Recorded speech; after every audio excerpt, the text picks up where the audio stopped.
口係屬於自己噶嘛。佢嗰個單位佢係做咗全封窗嘅一個設計。哇！呢度應該係有5.7米喎，係嘛？係有冇5.7米？係啦。Hello， 大家好，歡迎收睇卓信接安家頻道，我係主持人 Suki。上一期咧同大家介紹咗我哋朗詩新城嘅2個職啦，咁上一期介紹嘅咧就係佢嘅示範單位嚟嘅，咁呢期咧就同大家介紹翻佢一個交樓標準嘅。咁一樣啦，我哋而家所在嘅位置係1棟，咁我哋上一期同大家介紹咧係2棟嚟嘅，可以見到我哋呢邊1棟佢都係2 lift 4房，咁嗰邊個單位咧就係3房嘅。咁我哋今次同大家介紹咧就119平方嘅4房，咁佢係一個交樓標準嚟嘅。咁上一期同大家講到咧呢邊門口係屬於自己噶嘛，咁你就可以自己擺翻啲鞋櫃喺出邊，冇人會理你嘅。咁入到嚟咧呢個玄關位置佢係幫你 set 好晒嘅，呢個都係我哋嘅一個交樓標準啦。係啦，咁佢其實你可以見到佢呢度可以擺嘅啲鞋咧都算係比較多嘅，咁你就算係4個人啲鞋咧完全係擺得落噶啦。咁下邊嘅位置咧你就攞嚟擺拖鞋啊，或者掃地機器人啊都冇問題嘅。咁有冇細心嘅觀眾咧會發現我哋呢個同示範單位有咩唔同呢？嗱，3、2、1，冇錯啦！我哋示範單位咧就係整咗一個 open kitchen 嘅，咁我哋呢邊交樓標準佢係冇噶。咁到時候交樓咧，你係一個咁樣嘅一個有牆同埋有呢個趟門嘅嚇，俾到你嘅。咁佢雖然係趟門，佢都係呢啲無邊框嘅一個趟門啦。咁你平時打理係比較好去打掃衞生嘅。嗱，呢度係一個 L 字形嘅廚房。呢邊係雙洗手盤嘅一個設計，咁我哋出邊嘅呢個窗呢，其實佢係會有通風嘅。咁如果有細心嘅觀眾朋友啦，對比翻上一期嘅一個朗詩新城嘅一個示範單位呢，會發現呢，我哋朗詩新城嘅一個佢嗰個單位佢係做咗全封窗嘅一個設計，所以咧佢係做唔到話廚房呢邊係通風嘅。咁啊，交樓標準呢啲櫃啊，呢啲噼里啪啦，其實係已經完全係有噶啦。嗱，包括係呢個灶台啦，已經係做好晒俾大家。咁啊，呢邊就係一個消毒碗櫃啦。咁啊，到時候要自己組裝翻噶啦。呢邊就係一個雙開門嘅冰箱嘅預留位置喺呢邊，係啦。你如果係中意示範單位嘅嗰一種 design， 真係需要整翻個 open kitchen 嘅話，到時候都可以聯繫翻 Suki 嘅。我哋公司咧都有包埋呢個裝修，可以提供到呢個服務俾大家。咁呢個價錢咧都會比即係呢個市場上邊嘅會更加優惠啲嘅。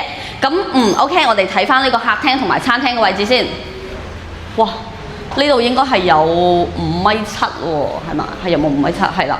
5.7米嘅一個廳堂嘅一個闊度，佢係一個橫廳嘅設計。咁你到時候嘅餐台位置可以擺喺呢邊，咁 sofa 咧就係擺呢個位置，咁電視咧背景板咧就係呢邊嘅位置啦。咁如果需要整翻一個比較豪華、比較靚嘅背景電視背景牆咧，一樣都可以聯繫翻 Suki 嘅。咁我哋再睇翻陽台嘅位置啦，因為我哋呢個係119平方嘅呢個單位啦。咁我哋上一期同大家講到咧，佢係109平方嘅。咁呢個單位會比示範單位會大咗10個方，係啦。哇！攝影師你行到咁遠，咁啊影到我好細粒，即係8米喎呢個陽台，其實連埋就好似我哋客廳連埋個廚房嘅位置8米啊！喺呢度跑步真係完全都冇問題嘅。咁呢度呢，到時候你嘅洗衣機位置擺喺邊度呢？就擺喺呢邊啦。嗱，洗衣機擺呢度，呢度再整翻一個家政櫃喺呢邊。咁如果你平時中意鍛鍊身體嘅話，你可以喺呢邊擺啲可以鍛鍊嘅一啲工具啦，擺喺呢個位置嘅。咁如果平時唔中意鍛鍊，中意去爬山嘅話，呢邊其實可以改造翻個洗衣房，都完全冇問題。咁呢邊就作為一個洗衣房去用啦，呢度就可以整翻一個風窗啦，可以從呢個位置開始，即係佢呢個可改造嘅空間其實都係比較大嘅。OK， 咁我哋再介紹翻我哋房間啦。咁我哋119平方咧係幫大家做咗3間房。嗱，呢個係第一間房，第一間房位置佢其實都算係比較方正嘅。咁啊，呢邊到時候交樓冇錯啦，佢一樣都係會有呢個牆紙。如果你唔中意嘅話咧，可以直接就整翻自己中意嘅一啲窗啦，即係嗰啲成面嘅嗰種。其實呢啲十字嘅我自己都唔係好中意，我覺得有啲肉酸。咁呢個位置其實可以作為客房去用嘅，整翻個榻榻米就 OK 㗎啦。咁我哋洗手間嘅位置係3段式嘅，咁呢個位置其實同埋示範單位係冇太大差別嘅。係啦，咁呢個都算係一個交樓標準，還算 OK。咁因為我哋呢個朗詩新城而家賣緊嘅呢個價錢咧係6700一平方，包埋精裝修俾你喎。咁其實呢個交樓標準，我覺得應該都有1000零蚊嘅一個交樓標準喺度，你喺埋呢度嘅。哇！咁你講翻，如果係喺坦洲想揾到咁平嘅價錢嘅話，咁係真係冇啦。咁你應該要買嗰啲村屋，可能就有呢個價錢。OK， 咁第二間房咧就係我哋。呢間房佢其實就係我哋上一期睇嘅示範單位一個書房嘅位置啦。咁呢邊如果你係好似示範單位咁整翻一個開放式嘅書房啦，其實可以整翻一個玻璃趟門喺呢邊嘅。咁你平時咧開埋窗，咁呢邊又開埋窗嘅話，可以做到一個南北即係對流一個過堂風一個效應嘅。咁我覺得成個客廳會更加斜風啲，係啦。咁睇翻你自己需求啦，整翻間客房都冇問題嘅。呢間就係長輩房啦。長輩房擺張米半床都做到3邊落床嘅。飄窗台嘅位置咧，佢係冇幫大家 book 嘅。咁你呢個位置再睇翻你要擺啲乜嘢入去。最後就我哋主人套間位置啦，我哋主人套間都非常之大㗎，係啦。因為有人睇樓可能會有少少嘈，不過好彩帶咗咪都係啲收音效果，我覺得應該都冇問題嘅。呢邊佢就比較好奇，其實冇貼呢啲磨砂嘅窗紙啦，咁佢就可以望到出邊。其實如果高樓層少少嘅話咧，望出去個 view 咧就係會更加開揚啲嘅。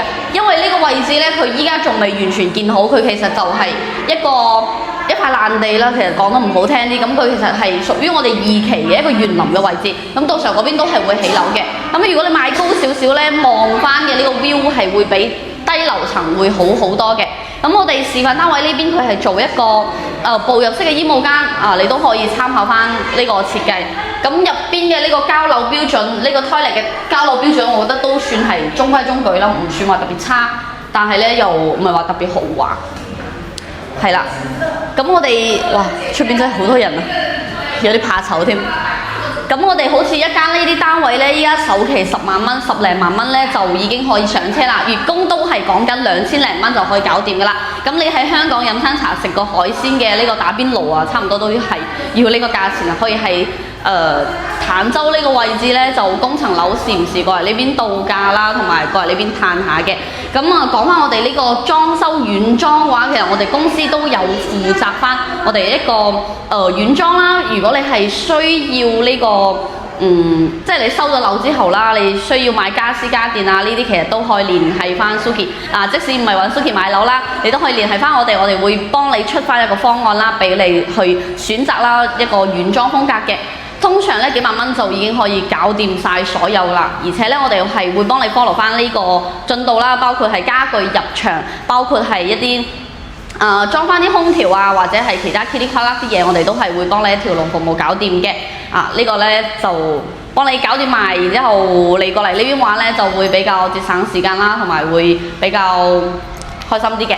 OK， 咁呢期節目咧就到呢度啦，就主要係想同大家講翻，其實我哋公司都係有做翻呢個裝修同埋呢個軟裝方面嘅。有興趣嘅朋友記得 follow 翻我嘅 channel 啦，同埋喺後台聯繫我，揾翻我攞翻最新關於呢個樓盤或者係珠海中山樓盤嘅一手資訊。咁follow 翻我節目，幫我點翻個 like， 撳翻個訂閱，多謝大家，拜拜，下期見啦！